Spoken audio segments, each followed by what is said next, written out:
الحمد للہ رب العالمین والصلاة والسلام علی سید الانبیاء والمرسلین اما بعد اعوذ باللہ من الشیطان الرجیم بسم اللہ الرحمن الرحیم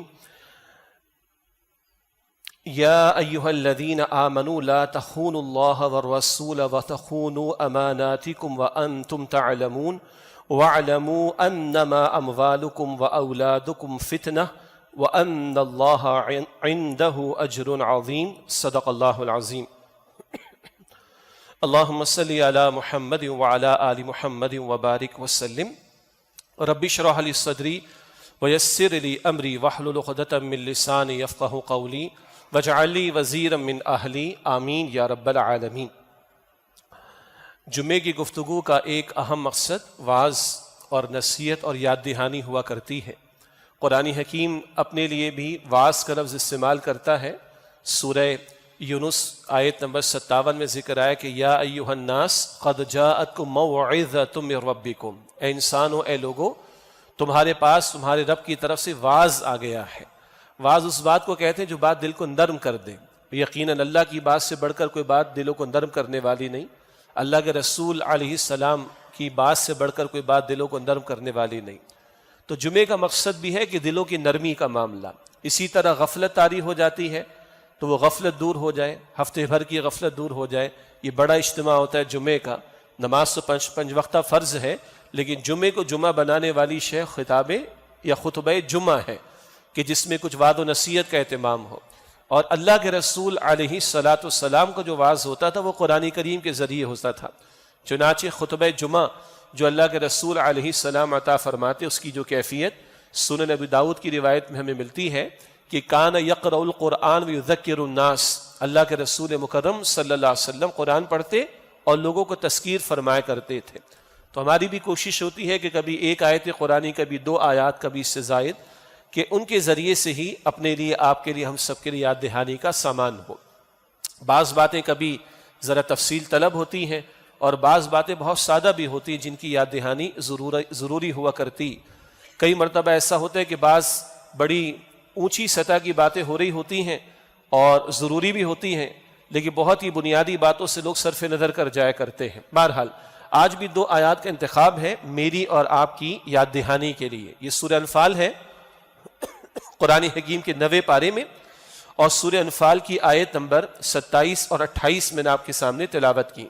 ان کا ترجمہ اس طرح ہے، یا ایھا الذین آمنوا، اے وہ لوگ جو ایمان لائے ہو، لا تخونوا اللہ والرسول، اللہ کے ساتھ خیانت نہ کرو، اللہ کے رسول علیہ السلام کے ساتھ خیانت نہ کرو، وتخونوا اماناتکم، اور آپس میں ایک دوسرے کے حوالے سے امانتوں میں خیانت نہ کرو، وانتم تعلمون، جبکہ تم جانتے ہو۔ یعنی فطرت انسانی میں بنیادی انسانی اخلاقیات ودیعت شدہ ہیں، بلٹن ہیں۔ بنیادی انسانی اخلاقیات میں مثلا سچ کو سبھی لوگ اچھا سمجھتے ہیں، جھوٹ کو سبھی لوگ برا سمجھتے ہیں۔ یہ الگ بات ہے کہ جھوٹ بولنا اس میں خاصی آسانی لوگوں کو ہو گئی ہے، کیونکہ مال فوراً مل جاتا ہے، جان بچ جاتی ہے بہت سی مرتبہ۔ اور سچ یعنی جھوٹ میں آسانی ہے، جھوٹ بولتے زبان پر کٹ بھی نہیں لگتا، چھالا بھی نہیں آتا، خون کی الٹی بھی نہیں ہوتی۔ لیکن جھوٹ ہے برا، خاص طور پر جب میرے ساتھ کوئی جھوٹ بول کر مجھے لوٹتا ہے اور اندر سے مجھے پتہ چل جائے، یعنی کسی طرح پتہ چل جائے کہ مجھ سے جھوٹ بولا گیا، تو اندر سے پکار آتی کہ اس نے غلط کیا ہے میرے ساتھ۔ سچ ہے، سب اچھا سمجھتے ہیں اس کو، لیکن سچ بڑا کڑوا ہوتا ہے اور کئی مرتبہ اس کے بولنے کی قیمت بندے کو چکانا پڑتی ہے۔ لیکن فطرت میں یہ تعارف موجود ہے کہ سچ اچھا ہے اور جھوٹ برا ہے۔ اسی طرح وعدے کو پورا کرنا، امانت کی پاسداری کرنا، یہ بھی ہماری فطرت کے اندر بلٹن ہے۔ یہی وجہ ہے کہ جب کوئی ہمارے ساتھ خیانت کرتا ہے تو برا لگتا ہے نا، جب کوئی ہمارے ساتھ خیانت کرتا ہے تو ہمیں برا لگتا ہے۔ یہ ہمارے اندر اللہ نے اس کا بنیادی تعارف رکھا ہے۔ اسی لیے قرآن یہ ہمارے دین، قرآن حکیم اس دین کو دین فطرت قرار دیتا ہے کہ ہمارے جو فطری جذبات ہیں، احساسات ہیں، اللہ تعالیٰ کے دین نے ان کا خیال رکھا، ان کا لحاظ رکھا ہے۔ بہرحال تو فرمایا کہ وَأَنْتُمْ تَعْلَمُونَ، جبکہ تم جانتے ہو۔ ویسے میں بھی ترجمہ کر رہا تھا، تھوڑی وضاحت ہو گئی۔ تو ترجمہ اس آیت کا یہ ہے کہ اے ایمان والو، اللہ کے ساتھ، اس کے رسول کے ساتھ خیانت نہ کرو، اور آپس میں ایک دوسرے کے معاملات کے حوالے سے امانتوں میں خیانت نہ کرو، وَأَنْتُمْ تَعْلَمُونَ جبکہ تم جانتے ہو، وَعَلَمُوا اور جان لو، انما اموالکم و اولادکم فتنہ بے شک تمہارے مال اور تمہاری اولاد فتنہ ہے، ایک ترجمہ اس کا آزمائش کا ذریعہ ہے، وَأَنَّ اللَّهَ عِنْدَهُ أَجْرٌ عَظِيمٌ اور بے شک اللہ سبحانہ وتعالیٰ کے پاس تو اجر عظیم ہے۔ یہ دو آیات سورہ انفال کی آیت نمبر 27 اور 28 جن میں بنیادی طور پر خیانت سے بچنے کی تعلیم دی گئی ہے، اور بتایا گیا کہ کئی مرتبہ مال اور اولاد کی محبت کی وجہ سے بندہ اللہ کے احکامات کو فراموش کرتا ہے، اور بتایا گیا کہ جن محبتوں کے چکر میں پڑ کر اس عارضی دنیا کے کچھ فائدوں کی خاطر تم اللہ کے احکام کو پامال کرنے لگ جاتے ہو تو یاد رکھنا دنیا عارضی ہے، اور جو اصل آخرت کی زندگی ہے اللہ کے ہاں اجر عظیم ہے۔ اگر اسے سامنے رکھو تو پھر اللہ کے احکامات کی پاسداری کرنا آسان ہوگا۔ اگر آخرت کی اکاؤنٹیبلٹی، آخرت کا محاسبہ، آخرت کی جواب دہی کا احساس تمہارے دلوں میں ہو تو پھر اللہ کے احکامات کی پاسداری آسان اور گناہوں سے بچنا تمہارے لیے آسان ہو جائے گا۔ آخرت کا عقیدہ وہ عقیدہ ہے جو میرے اور آپ کے عمل پر سب سے زیادہ اثر انداز ہوتا ہے۔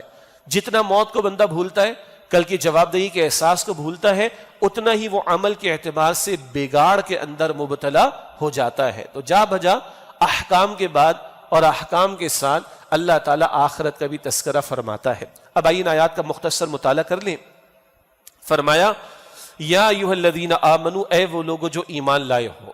یہ انداز قرآن حکیم میں 89 مرتبہ آیا، 89 89 مرتبہ یہ انداز اللہ تعالیٰ نے اختیار کیا۔ کچھ مرتبہ قرآن حکیم میں یا ایھا الناس کے الفاظ بھی آئے، اے لوگو، وہ عموم کا معاملہ، وہ سب کے لیے مخاطبت ہے، لیکن جب اللہ تعالیٰ یا ایھا الذین آمنوا فرماتا ہے تو اللہ کچھ کو کچھ سے علیحدہ کر دیتا ہے۔ اگر 7-8 ارب کم و بیش انسان زمین پر ہیں تو 2 ارب کے لگ بھگ کم و بیش وہ محمد مصطفیٰ علیہ السلام کو اللہ کا آخری رسول مانتے ہیں، اور اب قانوناً اور ٹیکنیکلی لیگلی مسلمان وہ ہے جو محمد مصطفیٰ علیہ السلام کو اللہ کا آخری رسول مانتا ہے، ٹھیک ہے؟ یہود اللہ کو مانے، آخرت کو مانے، موسیٰ علیہ السلام کو مانے، مگر محمد صلی اللہ علیہ وسلم کو نہ مانے تو وہ مسلمان نہیں۔ نصارہ اللہ کو مانے، آخرت کو مانے، مسیح علیہ السلام کو مانے، مگر محمد صلی اللہ علیہ وسلم کو اللہ کا رسول نہ مانے تو وہ مسلمان نہیں۔ یہ ٹیکنیکل لیگل یہ معاملہ ہے۔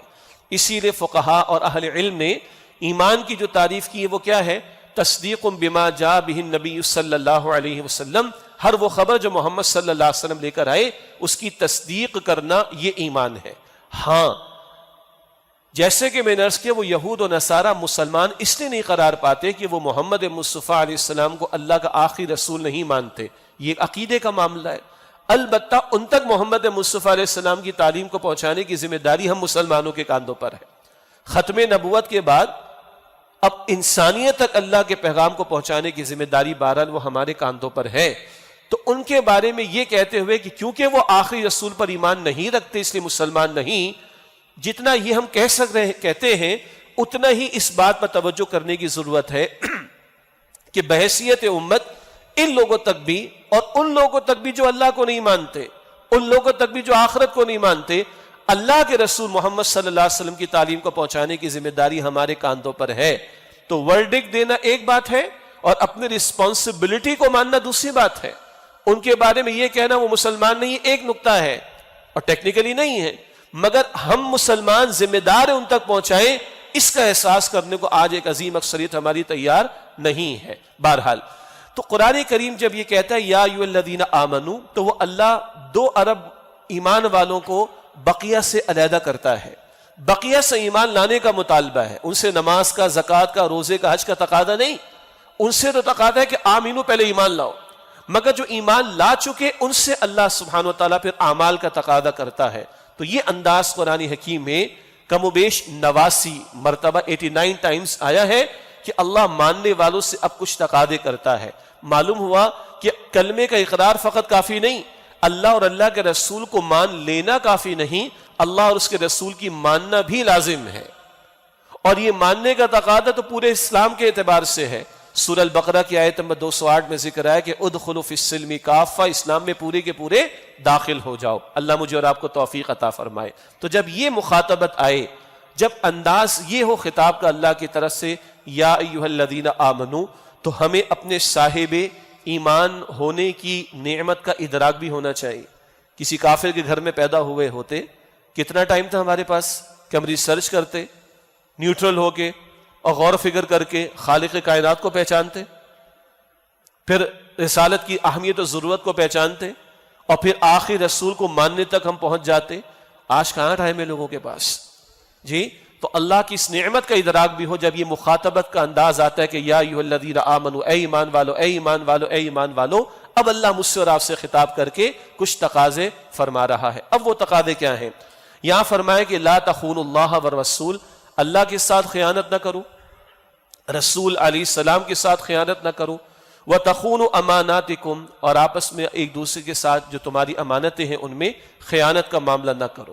ہمارے دین میں امانت کی اہمیت کس قدر ہے، جمعے کے خطبات میں بھی ایک روایت پڑھی جاتی ہے، پیش کی جاتی ہے، اور اللہ کے رسول مکرم علیہ السلام اکثر اپنے خطبات میں یہ جملے عطا فرماتے، لا ایمان لمن لا امانت لہ ولا دین لمن لا عہد لہ، اس کا کوئی ایمان نہیں جس میں امانت داری کا وصف یعنی صفت نہیں ہو، اور اس کا کوئی دین نہیں جس میں وعدے کی پاسداری نہ ہو، اس کا ایمان نہیں جس میں امانت کی پاسداری نہیں، اور اس کا دین نہیں جس میں وعدے کی پاسداری نہیں۔ یہ ایمان اور دین کی نفی ہو رہی ہے اگر بندے میں امانت داری کا وصف نہ ہو، صفت نہ ہو، کوالٹی نہ ہو، اگر بندے میں وعدے کو پورا کرنے کی صفت نہ ہو تو اس کے ایمان کی اور دین کی نفی کی جا رہی ہے۔ ہمارا عام تصور اکثر و بیشتر چند عبادات کے ادا کرنے تک ہی محدود رہتا ہے دین کو سمجھنے کے اعتبار سے۔ کیا ہے دین؟ جی نماز ادا کرنا، تو بہت سو کے ذہن میں تو جمعے کی 2 رکعت کا ہی ادا کرنا ہوتا ہے، اور کچھ ہے کہ نہیں 5 وقتہ نماز ادا کرنا۔ بھائی اس سے آگے بھی دین ہے، مسجد کے باہر بھی دین ہے، مصلی کے بعد بھی دین ہے، سلام پھیرنے کے بعد بھی دین ہے، اور خاص طور پر معاملات زندگی میں میرا اور آپ کا امتحان زیادہ ہے۔ تو حضرت انس رضی اللہ تعالیٰ عنہ فرماتے، شاید ہی کبھی ایسا ہوا ہو کہ اللہ کے رسول علیہ السلام نے خطبہ عطا فرمایا ہو اور آپ نے یہ ارشاد نہ فرمایا ہو کہ لا ایمان لمن لا امانت لہ ولا دین لمن لا عہد لہ، اس کا کوئی ایمان نہیں جس میں امانت کی پاسداری نہیں، اور اس کا کوئی دین نہیں جس میں وعدے کی پاسداری نہیں۔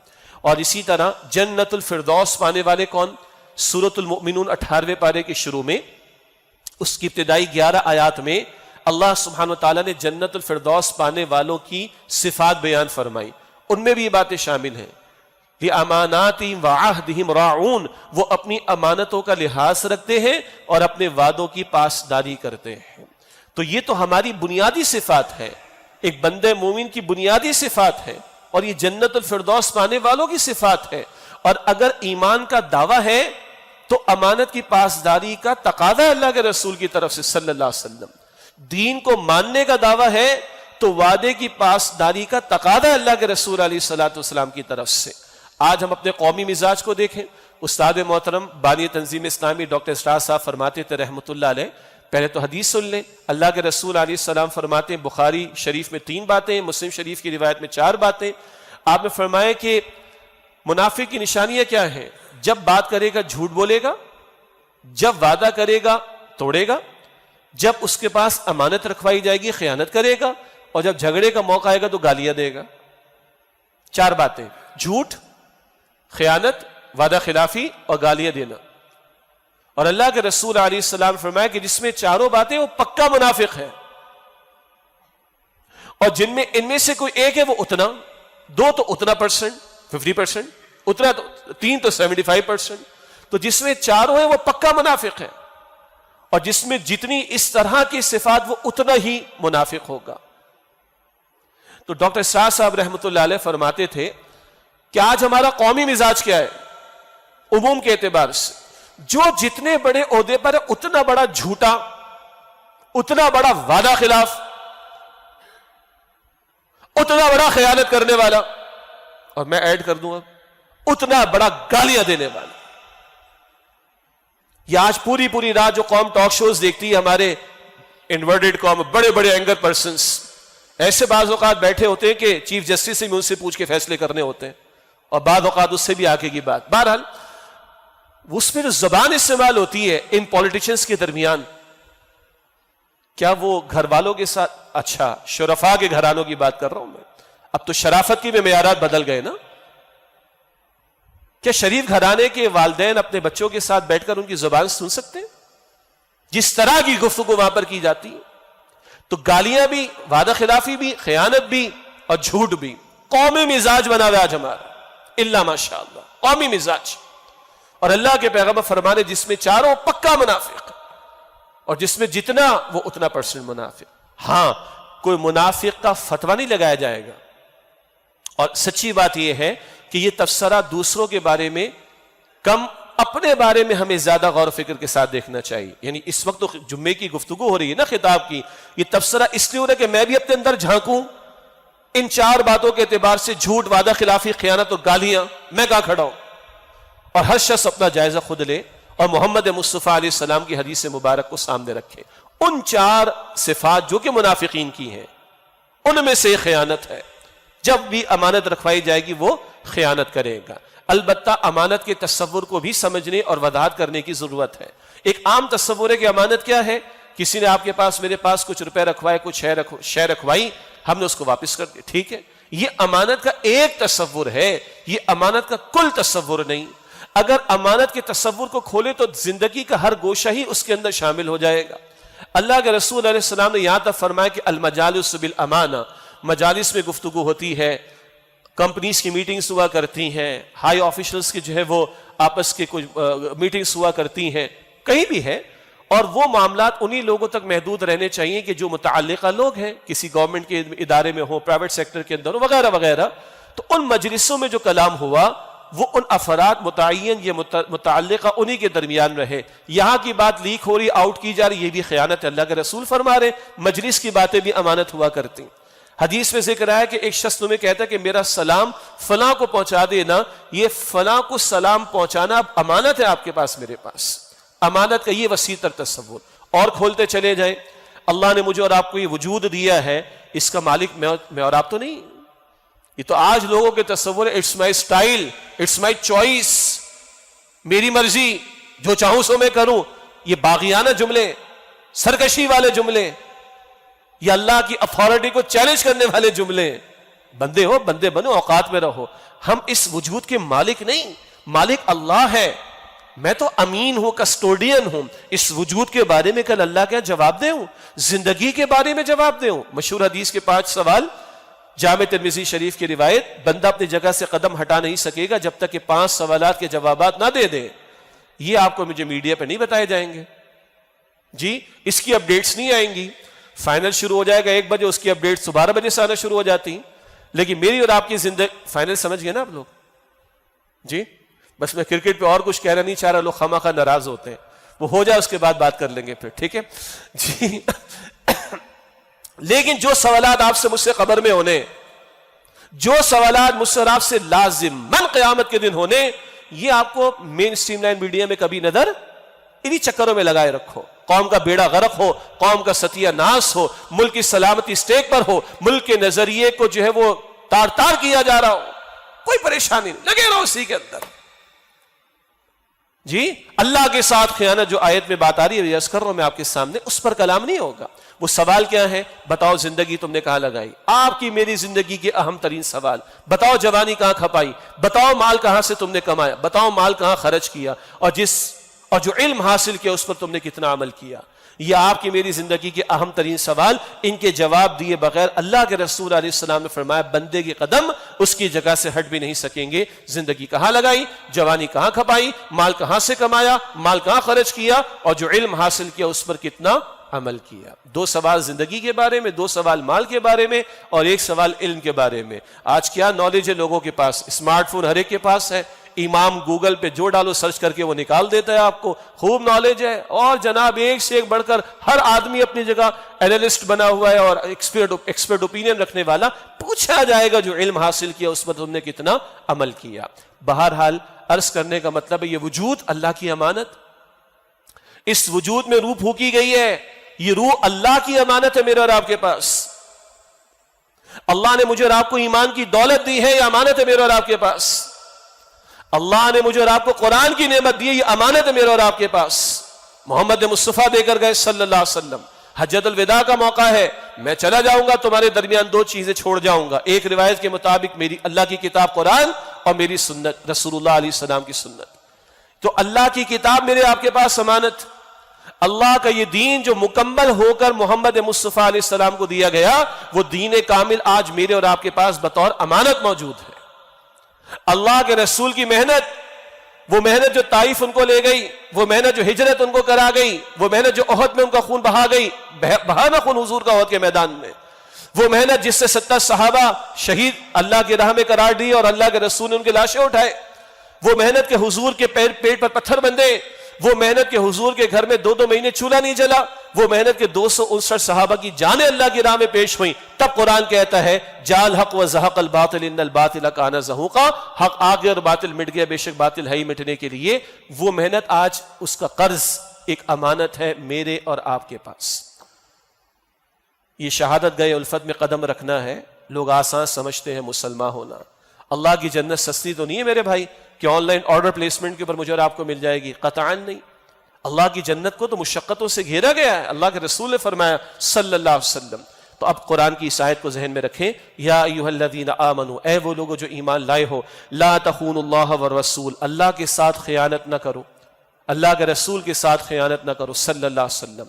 اللہ کے احکامات کی پاسداری کرو، نافرمانی نہ کرو. اللہ نے جن باتوں سے روک دیا ان سے رک جاؤ، ان کا ارتکاب نہ کرو. نماز کا حکم ہے تو ادا کرو، زکوٰۃ کا حکم ہے تو ادا کرو، سود سے منع کیے تو رک جاؤ، بے حیائی سے منع فرمائے تو رک جاؤ. صرف مثال 1-2 میں نے آپ کے سامنے رکھی. اللہ کے رسول کے ساتھ خیانت نہ کرو صلی اللہ علیہ وسلم. تم نام لیوا ان کے، تم ان کی ختم نبوت کے عقیدے کو مانتے ہو، تم انہیں اللہ کا آخری رسول مانتے ہو، تو آخری رسول قرآن تمہیں دے کر گئے. یہ قرآن امانت ہے تمہارے پاس. وہ آخری رسول دین مکمل فرما کر تمہیں دے کر گئے، وہ دین امانت ہے تمہارے پاس. وہ دین کو قائم کر کے دکھا کر گئے. وہ دین جو آج مغلوب ہے اس کو قائم کرنے کی جد و جہد امانت ہے تمہارے پاس. یہ ہے امانت کا وسیع تر تصور. تو وہ روح، اس کے تقاضے پورے کرنا، یہ جسم، اس وجود کو اللہ کی فرما برداری میں استعمال کرنا، نہ کہ نافرمانی میں. اور جیسے کہ قرآن حکیم کے حوالے سے اور دین کے حوالے سے تذکرہ ہوا، یہ سب اللہ اور اس کے رسول کی امانت ہے میرے اور آپ کے پاس. اگلی بات ہم سب کے علم میں ہے وَتَخُونُوا أَمَانَاتِكُمْ، اور آپس میں دوسرے کی امانتوں میں خیانت نہ کرو. اگر کسی کا قرض لیا ہوا ہے تو قرض لوٹانا پڑے گا. ہم ہیں جو آج کہتے ہیں وہ قرض ہی کیا جو ادا ہو جائے، ہاں وہ وعدہ ہی کیا جو وفا ہو جائے، وہ قرض ہی کیا جو ادا ہو جائے. یہ مسلمان کہتے ہیں آج. ہاں، اور اللہ کا قرآن کہتا ہے ان العہد کان مسئولا، وعدے کے بارے میں تو سوال ہوگا. اللہ کے کلام کی طویل ترین آیت کس موضوع پر ہے؟ نہ نماز، نہ زکوٰۃ، نہ روزہ، نہ حج، نہ قربانی، نہ صدقہ، نہ خیرات، نہ تسبیح. کس موضوع پر ہے؟ قرض کے موضوع پر. سورۃ البقرہ آیت نمبر 282، 282. اتنا اہم معاملہ ہے. اور اللہ کے رسول فرماتے علیہ السلام شہید کے سارے گناہ معاف ہو جاتے ہیں، قرض معاف نہیں ہوتا. یہ تو معروف حدیث ہے. ایک اور سنیں، ایک شخص بالفرض اللہ کی راہ میں قتل یعنی شہید ہو، پھر زندہ ہو، پھر شہید ہو، پھر زندہ ہو، پھر شہید ہو، پھر زندہ ہو، پھر شہید ہو جائے، اس کی بھی بخشش نہیں ہے جب تک اس کا قرض ادا نہ ہو جائے. اللہ کے رسول کے سامنے جنازہ ہے، 3 جنازے. ایک اس کے ذمہ قرض ہے، جی کچھ چھوڑ گیا، جی آپ نے جنازہ پڑھایا. دوسرا آیا قرض ہے، جی ہے. کوئی ذمہ لیتا ہے؟ جی فلاں ذمہ لیتا ہے. اللہ کے رسول علیہ السلام نے پڑھا دیا کہ تم ذمہ لیتے ہو، اس کا قرض ادا کر دو گے. تیسرا آیا جنازہ پڑھوایا جائے اس کا. اس کے ذمہ قرض، جی کچھ چھوڑ کر گیا، نہیں کہ ادا ہو جائے. کوئی ذمہ لیتا ہے اس کا کہ اس کا قرض ادا ہو جائے گا؟ نہیں. تو اللہ کے رسول نے فرمایا تم پڑھو اس کا جنازہ، میں نہیں پڑھاتا. نبی کی شفاعت سے محروم ہے وہ شخص. اور ہم قرض کے معاملات کو بڑا لائٹ لیتے ہیں، وعدوں کو بڑا ہلکا لیتے. وہ وعدہ ہی کیا جو وفا ہو جائے، وہ قرض ہی کیا جو ادا ہو جائے. ارے یہ بھی امانت ہے، یہ قرض میرے پاس امانت ہے. اور قرض ایک تو مال کے اعتبار سے وہ تو ہم سمجھتے ہی ہیں، امانتوں کی اور نوعیتیں بھی ہو سکتی ہیں. ایک گھر میں کسی شخص کا انتقال ہو گیا، باپ کا انتقال ہو گیا، بڑا بھائی ہے، بڑا بیٹا ہے، وہ اب امین ہے، اور اس وراثت کو شریعت کے حکم کے مطابق تقسیم کرنا اس کی ذمہ داری، یا اور کوئی بڑا اس کی ذمہ داری. یہ وہ ایک امانت آ گئی اس کے پاس. تو آپس کی امانتوں میں قرض بھی ہوگا، وراثت کے معاملات بھی ہوں گے، اور امور بھی ہوں گے، کوئی شے کسی نے رکھوائی، کوئی پیسہ کسی نے رکھوایا، اینڈ سو آن. ان سب کے بارے میں بھی دیکھو آپس میں ایک دوسرے کے معاملات میں خیانت نہ کرو. وَأَنْتُمْ تَعْلَمُونَ، جبکہ تم جانتے ہو، تمہیں معلوم ہے خیانت کسے کہتے ہیں. بندہ دوسروں کو بے وقوف بنا سکتا ہے، چھپ سکتا ہے. چور نے چوری کی، دوسروں کو تو نہیں پتا چلا، چور کو تو پتا ہے نا چور ہے. ٹویسٹ کرتے ہیں نا آج کل وہ لوگ، ٹویسٹ کرتے ہیں، گھماتے ہیں. ارے دوسروں کو گھما سکتا ہے، اپنے آپ کے بارے میں تو جانتا ہے. اللہ اکبر، اللہ خالق ہے نا. کیا کیا جملے اللہ تعالیٰ نے قرآن میں اس طرح کے موضوعات پر عطا فرمائے. بل الانسان علی نفسہ بصیرہ، انسان کو اپنے اوپر تو بصیرت حاصل ہے. ولو القی معاذیرا، چاہے لاکھ دوسروں کے سامنے بہانے اور عذر پیش کرتا رہے. چور کو پتا ہے کہ وہ چور ہے، ڈاکو کو پتا ہے کہ وہ ڈاکو ہے، لوٹنے والے کو پتا ہے کہ لوٹنے والا ہے، ڈرامے کرنے والے سیاست دانوں کو پتا ہے کہ ڈرامے کر رہے ہیں، قوم کو لوٹنے والوں کو پتا ہے کہ وہ قوم کو لوٹ رہے ہیں. لاکھ دنیا کے سامنے بہانے پیش کرے. بل الانسان علی نفسہ بصیرہ، انسان کو اپنے بارے میں پوری بصیرت حاصل ہے. اور معاملہ سے سیاست دانوں کا نہیں. اگر میں ڈرامہ کر رہا ہوں تو میں اپنے آپ کو تو جانتا ہوں، آپ اپنے آپ کو جانتے ہیں. اور سیاست دان نے اپنی قبر میں جانا ہے. وہ لوگ کہتے ہیں مولوی صاحب اپنے کام سے کام رکھو. ٹھیک ہے، مولوی اپنی قبر میں جائے گا، میں اپنی قبر میں جاؤں گا. میں جانے کو تیار ہوں. اللہ کی قسم، میں آپ ہم آج جس سطح پہ کھڑے، میں نیچے سے لے کے اوپر تک، ہر بندہ یہ سوچ رائٹ ناؤ، اگر مجھے موت ہے میں جانے کو تیار ہوں. خدا کی قسم اگر مسلمان اللہ کو ماننے والا ہے 2 مرتبہ سوچے گا ضرور. حرکت تو ایسی ہے میری. وَأَنْتُمْ تَعْلَمُونَ، تمہیں پتا ہے. اور ہم سے بڑھ کر کس کو پتا ہے؟ اللہ کو. کیا میرے خالق، آپ کے خالق کا کلام ہے. ہاں، احصاہ اللہ ونسو، لوگ تو بھول گئے حرکتیں کر کے، اللہ نے احاطہ کر کے رکھا ہوا ہے. وَمَا كَانَ رَبُّكَ نَسِيًّا، اور آپ کا رب بھولنے والا نہیں ہے. ہم تو کر کے بھول جاتے، اللہ نہیں بھولتا. اللہ پردے میں رکھ کر معاف فرما دے. فرمایا کہ یا ایھا الذین آمنوا، اے ایمان والو، لا تخونوا اللہ والرسول، اللہ کے ساتھ رسول کے ساتھ خیانت نہ کرو. وتخونوا اماناتکم وانتم تعلمون، اور آپس کے معاملات میں امانتوں میں خیانت نہ کرو جبکہ تم جانتے ہو. واعلموا، اور جان لو، ان اللہ واعلموا انما اموالکم واولادکم فتنہ، بے شک تمہارے مال اور تمہاری اولاد فتنہ ہیں. فتنہ کسے کہتے ہیں؟ آزمائش کو کہتے ہیں عربی میں، کسوٹی کو جس پہ پرکھا جاتا ہے، کرائٹیریا جس پہ چیک کیا جاتا ہے. تو اللہ نے زمین اور یہ آسمان جو کچھ بنایا، یہ امتحان کے لیے دنیا بنائی. اللہ نے مجھے اور آپ کو پیدا کیا. الذی خلق الموت والحیات لیبلوکم ایکم احسن عملا، اللہ نے موت اور حیات کا سلسلہ اس لیے قائم فرمایا، اللہ تمہارا امتحان لے رہا ہے. تو زندگی امتحان کے لیے، جو بیت رہا ہے وہ امتحان ہے مجھ پر اور آپ پر. اور یہ دنیا، یہ خود ایک فتنہ، ایک آزمائش، ایک امتحان ہے. دنیا کی محبت کی مذمت کرتا ہے دین. جگہ دل لگانے کی دنیا نہیں ہے، یہ عبرت کی جا ہے، تماشا نہیں ہے. وَمَا الْحَيَاةُ الدُّنْيَا إِلَّا مَتَاعُ الْغُرُورِ، یہ دنیا کی زندگی دھوکے فریب کے سوا کچھ نہیں ہے. وَإِنَّ الدَّارَ الْآخِرَةَ لَهِيَ الْحَيَوَانُ، اور آخرت کی زندگی وہ ہمیشہ ہمیشہ رہنے والی زندگی ہے. وہاں کی فکر کرو. رہنا ادھر ہے تو یہ اس لیے امپورٹنٹ ہے کہ کل کے نتائج آج کی جو بھی تمہاری محنت ہے اس پر منحصر ہے. جیسا بوگے ویسا کاٹو گے، لیکن اصل وہ آخرت ہے. تو فرمایا جا رہا ہے کہ یہ تمہارے مال اور اولاد، مال اور اولاد یہ 2 بڑی بڑی علامات ہیں دنیا کی محبتوں کی، یا دنیا کی محبت کی. دنیا کی محبت کی مذمت ہے، البتہ اس کی 2 بڑی علامات، مال کی محبت اور اولاد کی محبت. کئی مرتبہ اس مال کی وجہ سے چوری کرتا ہے بندہ، ڈاکے ڈالتا ہے، خیانت کرتا ہے، قرض ہڑپ کرتا ہے، مال ہڑپ کرتا ہے، گلے کاٹتا ہے، وراثت کا حصہ کھا جاتا ہے، زمینوں پر قبضے کر لیتا ہے، پوری قوم کو بیچ دیتا ہے، ڈرامے کرتا ہے، نہ جانے کیا کچھ کرتا ہے. کس کی وجہ سے؟ مال کی وجہ سے. اور قبر میں تو بندے کے کفن میں جیب بھی نہیں ہوگی. قبر میں جب لٹایا جائے گا یا لٹایا جاتا ہے تو کفن میں جیب ہوتی ہے؟ کوئی ٹرانزیکشن بھی ہو سکتی ہے وہاں پر؟ نہیں. سادہ سی باتیں بچوں کو بھی سمجھ آ جاتی ہے، لیکن بڑے بڑوں کو سمجھ نہیں آ رہی. یاد رکھ سکندر کے حوصلے تو عالی تھے، جب گیا تھا دنیا سے دونوں ہاتھ خالی تھے. جائے گا جب جہاں سے کچھ بھی نہ ساتھ ہوگا، 2 گز کفن کا کپڑا تیرا لباس ہوگا. اس مال کے چکر میں پڑ جاتا ہے انسان. اللہ اس کی محبت سے محفوظ رکھے. مال ضرورت ہے، مقصود نہیں ہے. تو کبھی اس کی محبت میں ڈوب کر حلال حرام کی تمیز ختم ہوتی ہے. چوری، ڈکیتی، لوٹ مار سب کچھ ہو رہا ہوتا ہے، حالانکہ جانا کچھ نہیں اپنے ساتھ سوائے اعمال کے اور عقیدے کے. اور یہ اولاد کا مستقبل سنوارنے کے تعلق سے، اس کی دنیا بنانے کے تعلق سے کئی مرتبہ لوگ آخرت کو اپنی برباد کر لیتے ہیں. ہاں، مال حلال سے کمایا جائے، جائز میں خرچ کیا جائے، ثواب ملے گا، رائے خدا میں خرچ کیا جائے، اجر بڑھتا چلا جائے گا، اولاد کی کفالت کریں جائز طریقے پر، ثواب ملے گا، کوئی حرج نہیں، ذمہ داری ہے، کمانا، معاش کی محنت کرنا ایک ذمہ داری ہے، حلال پر کرے ثواب ملے گا، جو حرام کمائے گا گناہ پائے گا، حلال کمائے گا ثواب پائے گا، سمپل۔ اولاد کی کفالت کریں، کھلائیں پلائیں، جو بھی کچھ کریں، اس کو اللہ کا بندہ تو بنائے، اللہ کے رسول کا امتی تو بنائے، یہی اولاد آنکھوں کی ٹھنڈک بن جائے گی، یہی اولاد صدقہ جاریہ بن جائے گی، یہی لائف ٹائم ہمیشہ کی انویسٹمنٹ ہو جائے گی میرے لیے، صدقہ جاریہ بن جائے گی اولاد۔ لیکن کئی مرتبہ اسی اولاد کی جائز ناجائز ہر حاجت کو پورا کرنے کے چکر میں حرام میں لوگ مبتلا ہو جاتے ہیں، ناجائز میں لوگ مبتلا ہو جاتے ہیں، اللہ کے حقوق پامال کرتے ہیں، نبی کی تعلیم کو فراموش کرتے ہیں، دین کے تقاضوں کو فراموش کر کے اپنی آخرت کو برباد کر لیتے۔ اس سے چوکنا رہنے کو کہا گیا، وَاعْلَمُوا انما اموالکم واولادکم فتنہ، اور جان لو بے شک تمہارے مال و تمہاری اولاد فتنہ یعنی آزمائش کا ذریعہ ہے، وان اللہ عندہ اجر عظیم، اور بے شک اللہ کے پاس تو اجر عظیم ہے۔ کیا شے مجھے اور آپ کو سیدھا رکھے گی؟ آخرت کا یقین۔ کیا شے آپ کو مجھے دنیا میں کم پر اکتفا کرنے، قناعت کرنے پر آمادہ کر لے گی؟ وہ آخرت کا یقین۔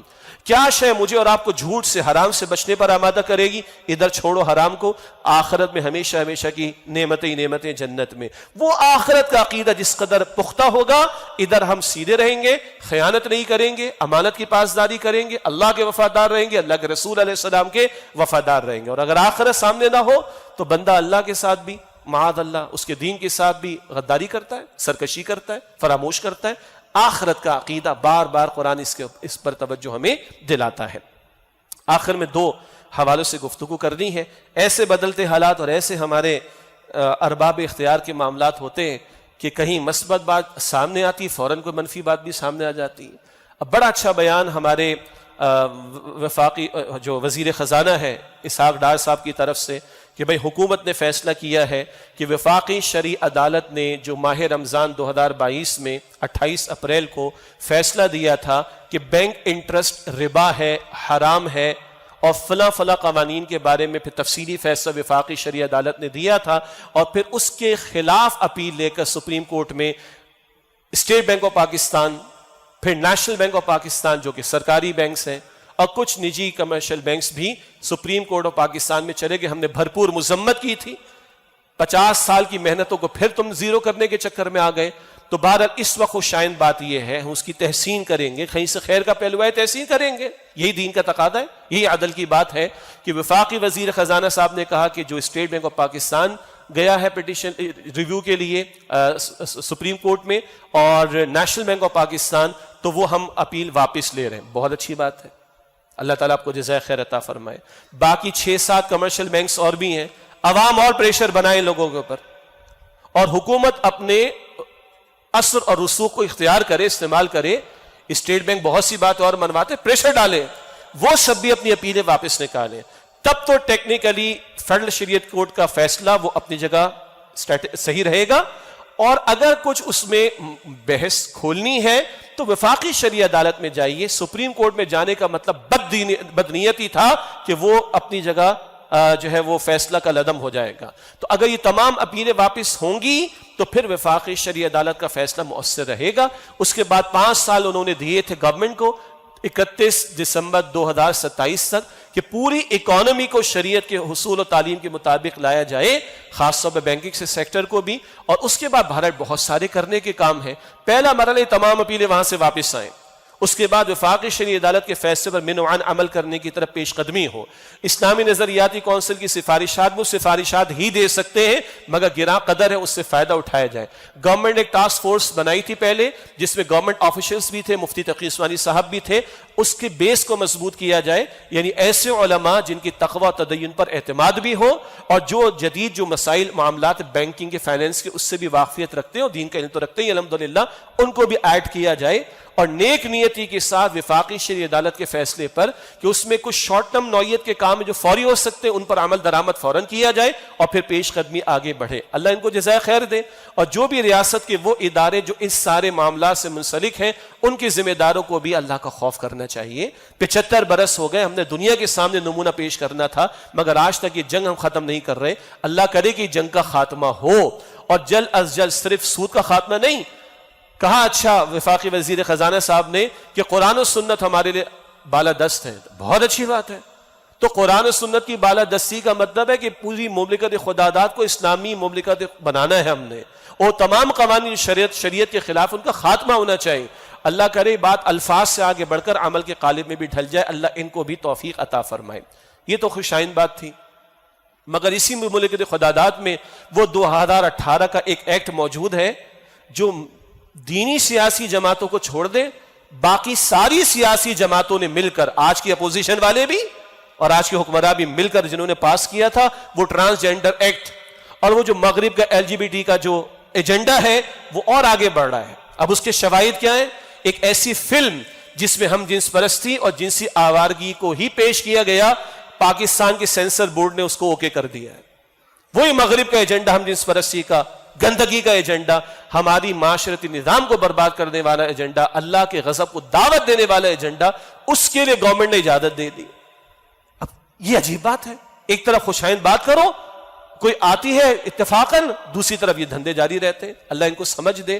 اور ایک بڑی مذہبی سیاسی جماعت اس وقت حکمرانوں کے اتحاد میں شامل ہے، اور ان کی موجودگی میں اگر یہ کام ہو رہے ہیں تو ایک بہت بڑا سوال نشان ہے کہ جس پر توجہ کرنے کی ضرورت ہے. اللہ ان کو ہدایت دے. یہ ملک تو اس لیے بنا تھا کہ شریعت کا نمونہ دنیا کے سامنے پیش کرے، نہ کہ دین کے دشمنوں کا نمونہ اس ملک کے اندر جاری کرنے کے لیے ایسی فلموں کی بھی اجازت دی جا رہی ہے. ان کو ہوش کے ناخن لینے چاہیے. یہ اللہ کے غضب کو دعوت دینے والی بات ہے. پھر زلزلوں کی بات کریں کیا ہم؟ پھر سیلابوں کی بات کریں، پھر طوفانوں کی بات کریں. قومی اجتماعی سطح پر جب بگاڑ آتا ہے تو پھر اللہ تعالیٰ کی طرف سے اس طرح کی تنبیہات اور چھوٹے چھوٹے عذاب بھی آتے ہیں. اللہ ان کو سمجھ عطا فرمائے اور ہمیں دین پر عمل اور دین کے نفاذ کی توفیق عطا فرمائے. وآخر دعوانا ان الحمد للہ رب العالمین.